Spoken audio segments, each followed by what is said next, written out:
Praise the Lord. Dearly beloved sisters and brothers, once again, Father is greeting you all in the name of Jesus. We are here on 268th day of Bible pilgrimage. Our meditations are today on Isaiah chapters 32 and 33. And from the wisdom books is chapter 6 of book of Sirach. And from Gospels, from the New Testament, Gospel of Matthew chapter 8. Hallelujah. Coming to the 32nd chapter of book of Isaiah, it has two sections. The first one is verses 1 to 8, speaking of a promise of a righteous king. According to many commentators, this prophecy had been given on an early date than the prophecies of chapters 30 and 31. So during the time of Ahaz, it might have been given. They say, then this prophecy is speaking of Hezekiah and his righteousness and happy government. So the righteous king spoken here should be Hezekiah, many people say. And Hezekiah and his reign was an eminent type of Christ and of his kingdom. So this prophecy looks through Hezekiah unto Jesus Christ. Also, other commentators, some of them, they say it might have been given during the time of Hezekiah. Then it prophesies the coming of King Josiah, the great grandson of present King Hezekiah. Josiah was a great king and a righteous king. 2 Kings chapter 22 speaks about that. Then the second part of this chapter, verses 9 onwards, it's a call to prepare for the coming of the Spirit. Here, there are some subdivisions. The first is women at ease are called to repent. There were women in Judah who were not repenting. They were very lazy, taking things for granted. So they are invited to repent. Then the second subdivision here is the whole land mourns, lamenting in distress. And the third part, the Spirit is poured out upon the humbled people who are humbled. Here, God used the invasion from Assyria, the tough times and the humble mourning of the people to prepare them for an outpouring of His Spirit. So God uses the negative experiences of our lives for greater good. It was only the Spirit of God that could make the difference. That's what Word of God says. So the tough times would last until the Spirit was poured out. Then from verses 16 to 20, the blessings brought by the Spirit. It's beautiful to read what Holy Spirit can bring in our lives. Praise the Lord. Coming to chapter 33 of Isaiah, it's all about God delivering Jerusalem from Assyrian invasion. So in the first part, verses 1 to 9, we have a beautiful prayer and a beautiful praise of God's people. Verse 2, O Lord, be gracious to us. We wait for thee. Be our arm every morning, our salvation in the time of trouble. They are praying. And there is a beautiful praise. The Lord is exalted, for He dwells on high. He will fill Zion with justice and righteousness. So praising God, verses 5, 6 onwards. Hallelujah. In the second part, verses 10 to 24, it's all about the fire of the Lord. God's coming is with fire. We remember Hebrew chapter 12, verse 29. Our God is a devouring fire. See, God's judgment will come like fire. And the wicked and the worthless works of man will be like chaff and stubble that is quickly and ferociously burned in the fire. That's what Scripture says here.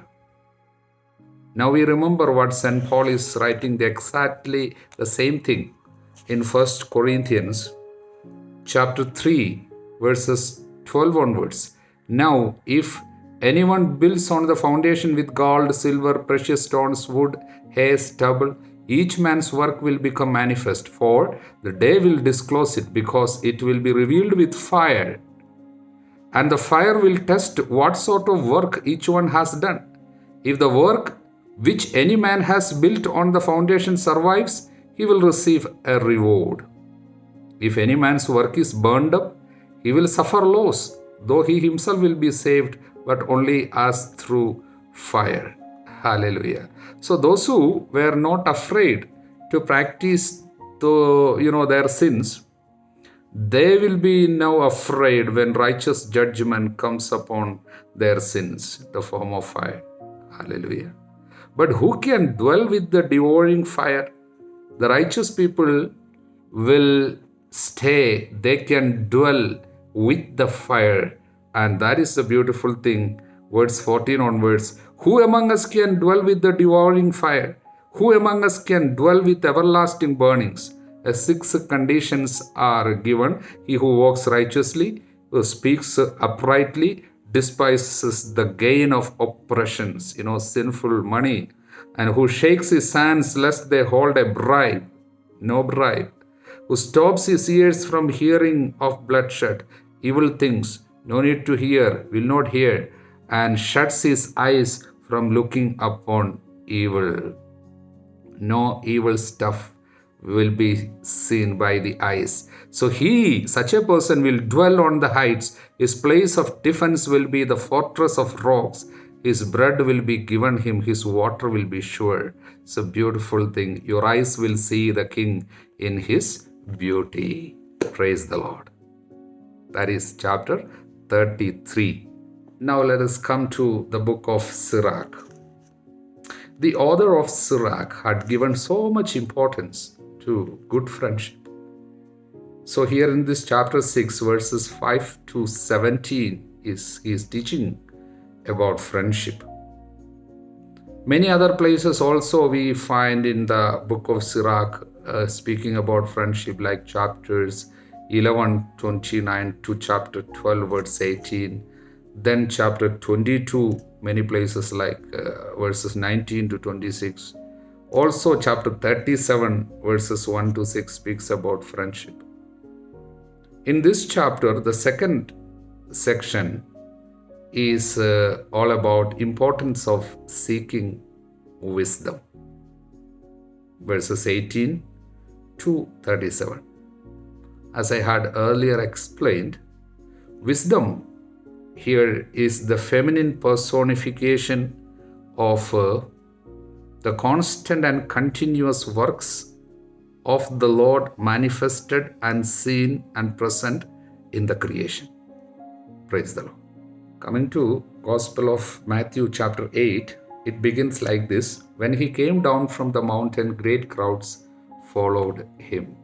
So last 3 chapters he was on the mountain, and so we had the Sermon on the Mount that we were listening to. So that was mostly the preaching ministry of Jesus. Now, Matthew tells us more about the healing ministry of Jesus in this chapter and how his works confirmed his words. Hallelujah. So we have a leper coming to him, kneeling before him. So he's worshipping and saying, Lord, if you will, you can make me clean. It was Spurgeon who said, those who call Jesus Lord and do not worship him are more diseased than the leper was. So this is the first place where in the gospel when Jesus is called the Lord. Also, this is the first individual healing described in the gospels. And Jesus stretched out his hand and touched him, saying, I will be clean. No Jew could imagine touching a leper, but the compassion and mercy of the Lord touched him, and he was no more a leper. The touch of the Lord changes, transforms, making everything clean. Hallelujah. And he said, I will be clean. It's a sacramental word. Till the end of the ages, this word would be healing many thousands and thousands of sick people.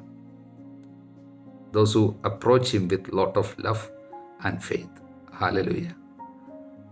And Jesus commanded this healed man to give testimony of his healing to the priest. Thus Jesus asking him to obey the laws of Moses. So he has not abolished the law. Hallelujah. Then we have the incident of a centurion. Verse 8, chapter 8, verse 8 is beautiful. But the centurion answered him, Lord, I am not worthy to have you come under my roof, but only say the word, my servant will be healed. So he shows great faith in Jesus' word. See, remember, he was a Gentile. But the fact that such faith was present in Gentiles caused Jesus to announce that there would be Gentiles in the kingdom of heaven. Actually, Jews never believed that. They thought no one else other than Jews are going to be saved. That was their belief.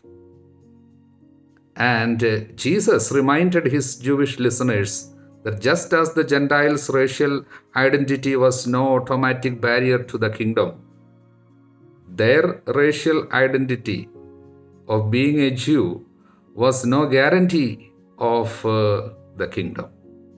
Though they were sons of the kingdom, they can end up very well in hell also. So it was a warning. Hallelujah. Now in this chapter we have the healing of the mother-in-law of Simon Peter. Bible says Jesus healed her with a gentle touch of his hands. And the fever left her, and she rose and served him. Jesus cares for even smaller problems with great love. That's the meaning. Hallelujah. And she immediately rose and served him. So healing is for service. Everyone who is healed should serve the Lord. Hallelujah. Otherwise, healing will not stay with you. Hallelujah. Healing is for service. And what was her service? Next sentence. That evening they brought to him many who were possessed with demons, and he cast out the spirits with a word and healed all who were sick. Actually, it was the service of this mother-in-law. She might have gone around telling everyone, I was sick. Jesus came home and he touched me. I'm completely healed. You also come. He is in my house. He can heal you. And because of that, so many people could be healed that evening. Jesus could heal many and cast out demons because of this one lady who was healed. Then in the next paragraph we have verse 21. Another of the disciples said to him, Lord, let me first go and bury my father. Actually, the man didn't ask for permission to dig a grave for his father who died. He wanted to remain in his father's house to take care of him until the father died. This was obviously an infinite period. But Jesus pressed this man to follow him now and clearly stated the principle that the family obligations or any other obligation must not be put ahead of following Jesus. Jesus must come first. That's why Jesus said to him, follow me and leave the dead to bury their own dead. What is the meaning? St. Augustine speaks about it like this. The Lord, when he prepares men for the gospel, will not have any excuse of this fleshly and temporal attachment to interfere. It follows, Jesus said to him, follow me and leave the dead to bury their own dead, as much as to say, thy father is dead, but there are also other dead who shall bury their dead because they are in unbelief. Hallelujah. Gregory, the dialoguist, he says, The dead also bury the dead when sinners protect sinners. They who exalt sinners with their praises hide the dead under a pile of words. That's another explanation. But Theophylact of Ochrid, he says about this that this man's father was an unbeliever is evident from Jesus' words, let the dead, that is, the unbelievers, bury their dead. If this man was not even permitted to bury his father, woe to those who, after they have begun the spiritual and religious life, turn back to worldly things. That's what Theophylact says. Then George Leo Haydock quotes Witham in his commentary. Let the dead bury their dead. The first words, let the dead, cannot mean those that were dead by a corporal death, and therefore must need be understood of those who were spiritually dead in sin. Hallelujah. May Almighty God bless you all, Father, Son, and the Holy Spirit. Amen.